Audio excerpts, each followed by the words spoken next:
गांव की मुखिया थी और सुमित्रा के पास किसी भी चीज की कोई कमी नहीं थी। इसलिए सुमित्रा को अपने रुतबे पर बड़ा ही घमंड था। हाल ही में सुमित्रा ने अपनी सगी बेटी प्रिया की शादी एक अमीर घर में की थी। इसीलिए अब सुमित्रा अपनी सौतेली बेटी नेहा की शादी के लिए रिश्ते देखना शुरू करती है।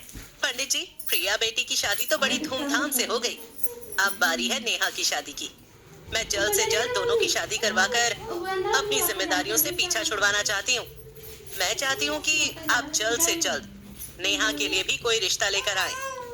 अच्छा, ठीक है, मैं नेहा बिटिया के लिए कोई रिश्ता देखता हूँ। सुमित्रा पंडित से फोन पर बात कर ही रही होती है कि तभी वहाँ नेहा आती है और नेहा अपनी माँ से कहती है, माँ, वो मुझे मंदिर जाना है, तो क्या मैं जाऊँ?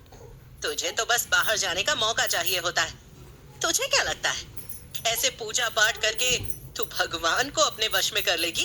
अरे तेरी असली भगवान मैं हूँ और मैं चाहूँ तो तेरी किस्मत में कुछ भी लिख सकती हूँ, चाहे वो खुशी हो या गम। माँ, आप ये कैसी बातें कर रही हैं? चुपचाप अंदर जा, कहीं जाने की कोई जरूरत नहीं है। सुमित्रा अपनी सौतेली बेटी नेहा को बिल्कुल भी पसंद नहीं करती थी, इसीलिए वो कैसे भी नेहा की शादी करवाना चाहती थी। अगली सुबह पंडित सुमित्रा के पास नेहा के लिए एक रिश्ता लेकर आते हैं। ये देखिए सुमित्रा जी, नेहा बिटिया के लिए बिल्कुल सही रहेगा ये लड़का। अरे धन दौलत की कोई कमी नहीं है इनके पास, बहुत बड़ा व्यापार है इनका कपड़ों का। पंडित जी, नेहा के लिए मुझे कोई अमीर नहीं बल्कि एक गरीब ससुराल चाहिए। आप ये कैसी बातें कर रही हैं सुमित्रा जी? नेहा भी तो आपकी बिटिया है ना, फिर आप उसकी शादी किसी गरीब घर में क्यों करना चाहती हैं? और आपने अपनी प्रिया बेटी की शादी तो काफी अमीर घराने में की है, फिर नेहा के साथ ऐसा भेदभाव क्यों? पंडित जी, आपको मैंने यहाँ जिस काम के लिए बुलाया है, आप वो काम कीजिए ना। बेकार में शब्दों की गहराइयों में जाने की कोशिश मत कीजिए, वरना आप तो जानते ही हैं कि मैं इस गांव की मुखिया हूँ और आज तक इस गांव में कोई ऐसा नहीं आया है जो मुझसे सवाल जवाब करे।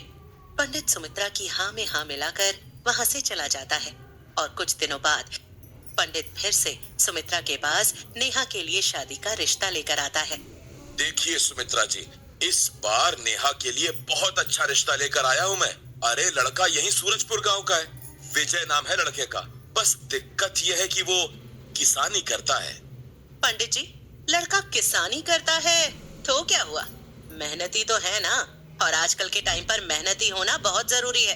अगर वो मेहनती है तो वो नेहा को कहीं से भी कमाकर खिला सकता है, और धन दौलत का क्या है, वो तो आज है कल नहीं। ठीक है, फिर अगर आपको कोई एतराज नहीं है तो क्या मैं लड़के वालों से बात चलाऊं? पंडित जी, नेकी और पूछ पूछ। अरे मैं बहुत खुश हूँ कि आप मेरी नेहा के लिए इतना अच्छा रिश्ता लेकर आए हैं। आप जल्दी से लड़के वालों से बात कीजिए, मैं जल्दी ही चट मंगनी पट ब्याह करवाना चाहती हूँ अपनी नेहा की। थोड़ी ही देर में पंडित वहाँ से चला जाता है। सुमित्रा विजय की तस्वीर लेकर नेहा के पास जाती है। नेहा, ये देख, तेरे लिए कितना अच्छा रिश्ता आया है। बहुत अच्छा है ये लड़का। मैं चाहती हूँ कि जल्द से जल्द मैं तेरी शादी विजय के साथ करवा दूं। अरे कोई कमी नहीं है उस घर में, हर एक चीज की सुख सुविधा है वहाँ पर। बाकी तू चिंता मत कर, मैं हूं ना। माँ, लड़का करता क्या है? अब तू अपनी माँ से सवाल जवाब करेगी? तुझे मेरे फैसले पर भरोसा नहीं है क्या? भूल गई क्या तू कि तेरी असली भगवान मैं ही हूँ? तेरी किस्मत बनाने वाली भी मैं हूँ और बिगाड़ने वाली भी मैं ही हूँ। इसलिए चुपचाप मैं तेरी शादी जहाँ करवा रही हूँ वहाँ कर ले। ठीक है माँ, आपको जैसा सही लगे, मैं आपके हर फैसले में आपके साथ हूँ। ठीक है, अब जल्दी से मेरे लिए चाय नाश्ता बना कर ला, बहुत भूख लग रही है मुझे। सुमित्रा नेहा को बिल्कुल भी पसंद नहीं करती थी, इसीलिए सुमित्रा जानबूझकर नेहा की शादी एक गरीब घर में करवा देती है। शादी के बाद नेहा अपने ससुराल आती है। ससुराल देखकर नेहा की आंखों में आंसू आ जाते हैं। नेहा समझ जाती है कि नेहा की माँ ने जानबूझकर उसकी शादी एक गरीब घर में करवाई है। लेकिन नेहा के ससुराल वाले बहुत अच्छे थे। भले ही नेहा के ससुराल वाले बहुत गरीब थे, लेकिन प्यार और व्यवहार से नेहा के ससुराल वाले बहुत अमीर थे। नेहा की सास ममता बड़े ही मान सम्मान के साथ देखो जा। नेहा का स्वागत करती है। नेहा बेटा, स्वागत है तुम्हारा हमारे घर में। आओ, अब अपने प्यार से हमारे पूरे घर को अपना बना लो। नेहा का घर काफी कच्चा था। टूटे फूटे कच्चे मकान को देखकर नेहा को बार बार अपने गुजरे हुए पिता की याद आने लगती है। अगर आज मेरे पापा जिंदा होते तो शायद वो मेरी शादी ऐसे गरीब घर में ना करते, अच्छे से देखकर ही मेरी शादी करते। पर किस्मत में जो लिखा था उसे तो मैं नहीं बदल सकती ना। थोड़ी देर में लाइट चली जाती है। नेहा अकेली अपने कमरे में बैठी हुई थी। हर तरफ अंधेरा था। नेहा का बहुत बुरा हाल हो रहा था। तभी वहाँ नेहा की सास हाथ वाला पंखा लेकर आती है और अपनी बहू को हवा करने लगती हैं। माँ जी, आप ये क्या कर रही हो? कुछ नहीं बहू, तू एक अमीर घर की बेटी है ना, शायद तुझे ऐसी गर्मी में रहने की आदत ना हो, इसीलिए मैं तुझे हवा कर रही हूँ। यहाँ लाइट कभी आती है तो कभी जाती है, और तू चिंता मत कर, थोड़ी ही देर में लाइट आ जाएगी। कोई बात नहीं माँ जी, अब मुझे धीरे धीरे इन सब चीजों की आदत डालनी होगी। तो अब आप ये मत सोचो कि मैं एक अमीर घर की बेटी हूँ, बल्कि अब मैं आपके घर की बहू हूँ। नेहा की बातें सुनकर नेहा की सास बहुत खुश होती है। तो वहीं दूसरी तरफ भले ही प्रिया का ससुराल काफी अमीर था, लेकिन प्रिया के ससुराल वाले बहुत छोटे दिल के थे। वो छोटी बड़ी चीजों को लेकर प्रिया को ताने दिया करते थे। एक दिन प्रिया बड़े ही प्यार से अपने पूरे ससुराल वालों के लिए खाना बनाती है और सबको खाना सर्व करती है। खाना खाते ही ससुराल वालों का मुंह बन जाता है और प्रिया की सास विमला गुस्से में प्रिया से कहती है, क्या हुआ प्रिया? लगता है तुम्हारी माँ ने तुम्हें ढंग से खाना बनाना सिखाया नहीं है, तभी तो आज तक तुम्हें ठीक से खाना बनाना नहीं आया। अरे कब सीखोगी हमारे घर के तौर तरीके? क्या हुआ माँ जी, आपको खाना अच्छा नहीं लगा क्या? अरे ऐसा खाना तो हमारे घर का नौकर भी नहीं खाता होगा जैसा खाना तुमने बनाया है। पता नहीं ऐसे कौन से बुरे कर्म किए थे हमने जो हम तुम्हें इस घर की बहू बनाकर ले आए।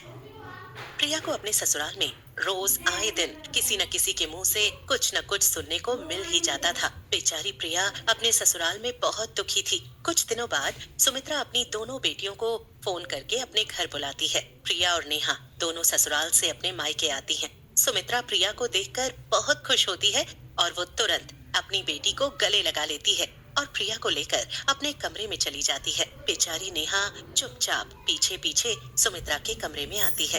अरे नेहा, लगता है तू अपनी औकात भूल गई है। भूल गई क्या? तू पहले इस घर का सारा काम अकेले ही करती थी। तो रसोई में जा और हमारे लिए नाश्ता बना कर ला।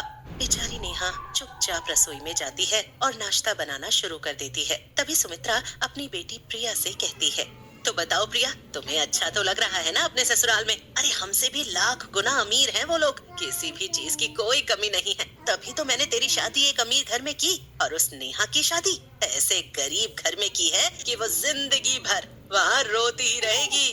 बस करो ना माँ, मुझे तो लगता है कि आज मैं जो कुछ भी झेल रही हूँ अपने ससुराल में वो आपके ही कर्मों का नतीजा है। आपको क्या लगा था कि आप मेरी शादी एक अमीर घर में करा देंगी तो मैं हमेशा अपने ससुराल में खुश रहूंगी? ऐसा बिल्कुल भी नहीं है माँ। अरे एक एक दिन काटना मुश्किल होता है मेरा वहाँ। हर बात पर मुझे कोई भी कुछ भी सुनाकर चला जाता है। उस घर में दौलत और अमीरी का घमंड है, घमंड। तभी वहाँ नेहा आती है और अपनी बहन प्रिया और माँ सुमित्रा को नाश्ता देती है। नेहा, सच सच बताना, तू अपने ससुराल में खुश तो है ना?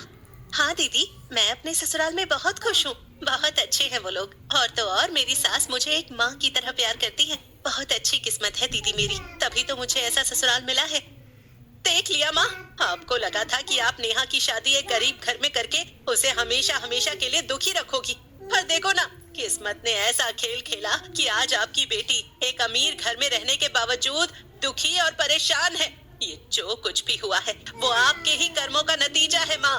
प्रिया की बातें सुनकर सुमित्रा का घमंड चूर चूर हो जाता है और उसे अपने किए पर बहुत पछतावा महसूस होता है। तू बिल्कुल ठीक कह रही है प्रिया, मुझे ऐसा लगता था कि अमीरी ही सब कुछ है, तभी तो मैं आज तक कभी नेहा को माँ जैसा प्यार नहीं दे पाई। हमेशा उसकी सौतेली माँ ही बनी रही, लेकिन तब भी नेहा ने आज तक मुझसे कभी कोई शिकायत नहीं की। नेहा बहुत खुशकिस्मत है माँ, तभी तो उसे ऐसा ससुराल मिला। भले ही नेहा एक गरीब घर की बहू है, लेकिन आज वो मुझसे भी ज्यादा अमीर है माँ। तू बिल्कुल ठीक कह रही है बेटा। नेहा, मुझे माफ कर देना, मैंने जानबूझकर तेरी शादी एक गरीब घर में करवाई ताकि तू हमेशा दुखी रहे, क्योंकि मैं तुझे बिल्कुल भी पसंद नहीं करती थी। और देख, आज मेरे कर्मों का फल मेरी बेटी प्रिया को मिल रहा है। कोई बात नहीं माँ, आप मुझसे माफी मत मांगो। और दीदी, आप एक बार अपने ससुराल वालों से बात करने की कोशिश करो, क्या पता वक्त रहते सब कुछ ठीक हो जाए। दीदी, प्यार करने वाला ससुराल मिलना बहुत किस्मत वाली बात है, और धन दौलत पैसा ये सब कुछ इंसान की मेहनत की बात है। सुमित्रा को अपने किए पर बहुत पछतावा महसूस हो रहा था। उसे ऐसा लग रहा था कि वो नेहा की शादी एक गरीब घर में करवा देगी और उससे नेहा हमेशा परेशान रहेगी। लेकिन किस्मत ने एक ऐसा खेल खेला कि सारा पासा सुमित्रा के ऊपर ही उल्टा पड़ गया। रेवती